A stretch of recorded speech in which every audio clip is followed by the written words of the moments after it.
I was out with a friend, hanging out in my car and just talking. This day, things got scary. It was past 2 a.m. and we were in the middle of a conversation. Suddenly, my friend stops me and asks me to drive him home and that he doesn't want to hang out no more. I ask him why. What's up? He points at this tall residential building in the distance and says he saw a huge shadow figure scale the side of the building. He said it moved like a snake. I did not see this. I was still spooked because this friend does not get spooked easily. He just does not get freaked out like this. So I drive off and take him to his house, just a 2-minute drive away. Once he was dropped off, I try to drive off, and my car dies. It just stops working. I had no clue what was wrong with it, but I just know my car won't move. I am now alone in this quiet, narrow, and dark street. I am increasingly freaked. I call my friend and tell him to jump back out as my car has broken down. He comes back out to keep me company. I call a breakdown service and they arrive after about an hour. The guy cannot fix my car on the roadside and suggests to tow my car home. I agree.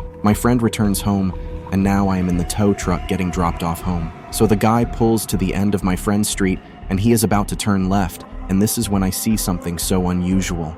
I see an Indian-looking woman, disheveled, with crazy hair and wearing no shoes. She was also holding a flute to her mouth, but no music was playing. She was just walking past arches and across our view. Now this was after 3 a.m. It was so out of the ordinary that the guy who was driving made no mention or reaction to what I just saw. It's almost as though only I saw her. I kept quiet. Once at home again round 4 a.m. and tucked up in my bed, my friend phoned me. I answer, and he in his shaky voice asked me if I can hear any odd noises.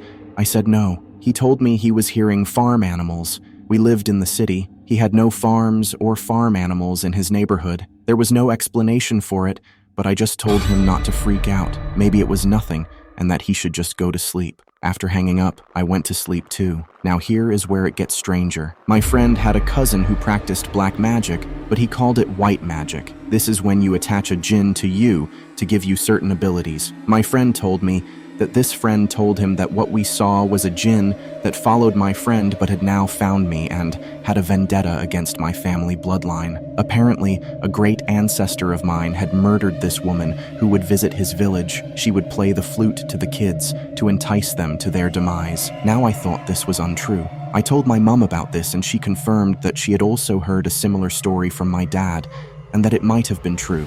My dad said it was such an old story shared around the village, but there was never any evidence for it. I am now left dumbfounded because my friend's cousin does not know me or my family to know our history or ancestry. How did he make such a specific story about my ancestors I did not even know or hear about until after I ran it past my parents? And why was it that I saw a woman with the same description from his story and the story my parents kind of confirmed? There were many spooky nights thereafter. I always felt bad vibes and energy after. It followed me for a while. I was visiting a friend in another state for Halloween 2016, and her boyfriend was going to be our DD. He was not feeling well day of, and we decided to Uber ourselves downtown and back instead of dragging him out of bed. We go out, have a blast, and the bars are shutting down for the night, so we call up our Uber. We get in the car, and since I'm not familiar with the city we are in, my friend is in charge of getting us to where we are heading, and I was tasked with ordering a pizza so it would be waiting when we get back to her place. About 5 minutes into the ride, my friend tenses up and tells the driver, "Hey, why are you getting on the freeway? You don't have to get on the freeway to get to where we are going." The driver ignores her, and she turns to me and goes, "This isn't right. We are driving away from my house." This was when it finally clicked for me that we were in some serious trouble and something isn't right.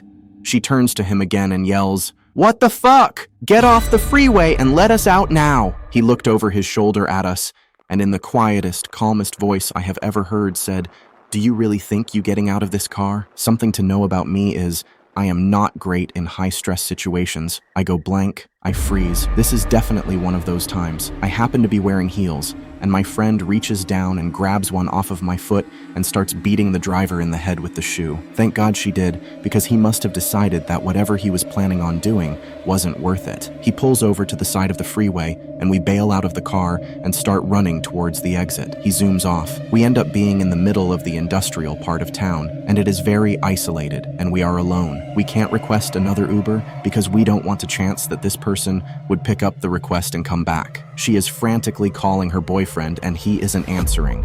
I am pleading with her to call the police because I am scared, and we had just escaped an abduction attempt. She is adamant that she doesn't want the police involved, and finally gets a hold of her BF, and he comes to get us. The next morning, I decided that we have to report this to the police. The good thing about Uber is we have his name, picture, plate number, etc. I convince my friend that we have to report this, and she pulls up her account to get this information. That is when we realized that the driver had ended the ride in the app at that 5-minute mark when he got on the freeway, as if he was dropping us off at our destination. This would then end the GPS tracking of the ride. My whole body went cold, and I think this is when my friend realized that the severity of what had happened. I called the police and had the most surreal conversation I have ever had. The person taking the report had never even heard of Uber and was so confused about the idea of an app that lets people with private cars become taxi drivers that she isn't listening to the important part where this person had tried to abduct us. She keeps telling me, "This doesn't sound like a big deal. You got in a taxi that didn't take the route home you wanted. Take it up with the taxi company." I ask to talk to her supervisor, who gets on the phone and acts like I am blowing this out of proportion, but he grudgingly takes the report. I keep telling him I know exactly who this person is, because I have all of the information from Uber to identify the driver. He keeps asking me how I know all these things about someone who I supposedly had never met before. This was when I realized why my friend didn't want to call the police. They were not going to do anything. I still think about this a lot. I know that this probably isn't a one-time occurrence, and worry about who this person is going to hurt next or has already hurt. I am grateful I didn't end up murdered in a field or chained up in basement somewhere. One particular room where I work definitely has something going on in it. PTs pass in that room more than any other. Most claim to see her in the upper corners of the room, behind the door or behind the curtains. When pressed to describe her or who her is, they'll just point in a direction and say her. They rarely speak of her in the past tense. It's normally in the present tense, like she is there. In that room, lights flicker, mostly when you turn them off. They sort of surge a little bit, if that makes sense. Sometimes, PTs will complain about someone who keeps whispering "hey" or breathing in their ear while they are trying to sleep. All stuff I dismissed as, yes, lots of people die there because it's room 1. It's more likely to have people in it because it's the first room on the hallway and most critical PTS are in that room closest to the nurse's station. Flickering lights are power surges, faulty wiring or bad bulbs. People hearing things or seeing things is a regular phenomenon when they are dying, so I say it's the brain preparing to or actively dying, not a true ghost. One evening I was making rounds. It was about 2:30 a.m. I walked past that room. The lights were off, the door was closed as no one was in it. I came back by about 3 a.m. and the door was open about 2 foot. The bedside light was on and the curtain pulled around the far bed. I could see a silhouette of a person standing through the curtain. I thought it was a coworker trying to scare me. We scare each other regularly. Since I could see them through the curtain, I was going to, reverse that shit and scare them. I slipped in the door, tiptoed across the room, and tried to grab them through the curtain. I lunged fully expecting to grab him, and I grabbed nothing but air. I was leaning forward enough it looked like I was trying to swing on the curtain. I kind of kept going and ended up laying across the bed. Whoever I had seen through the curtain was not there. I had a shiver run up my spine and a sudden feeling of dread in my stomach. My hearing became very acute, and it was almost like things slowed down with my vision. I could hear my heart pounding in my ears, and it took what felt like forever to look back towards the door. The bathroom light that was off, then pulsed, fluttered like it was trying to come on. Time and speed came back to me, and I bolted out the door and back to the nurse's station. My coworkers were all there doing some charting or come back up a different hall. They laughed when I told them what happened. We walked back down to the room. The light was still on.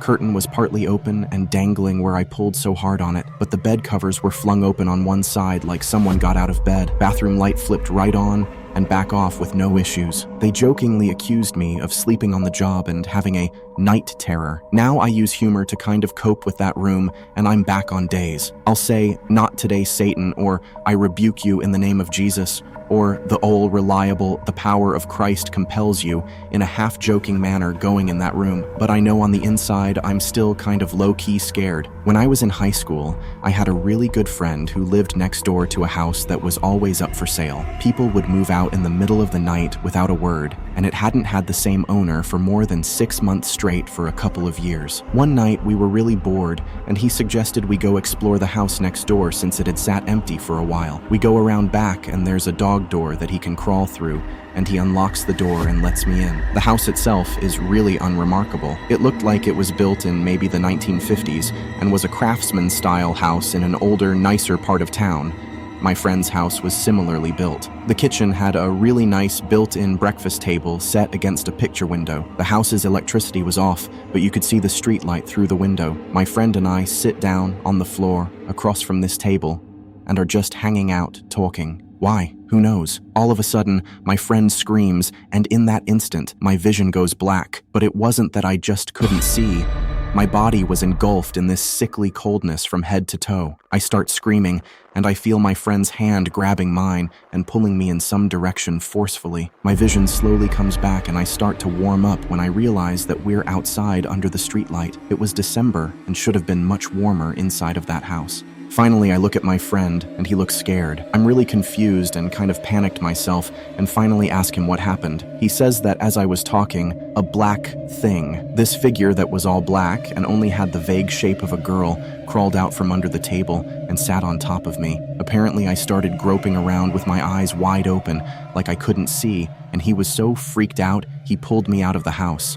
We're still friends, and we bring it up every now and then, but the story itself never changes, and it still sends chills down my spine. To this day, I've never felt such blackness or coldness in my life. It was palpable, almost sticky. For a couple of days afterward, I couldn't shake this unsettling feeling, and I could never walk past that house again. Ugh, I'm scared to get out of bed now.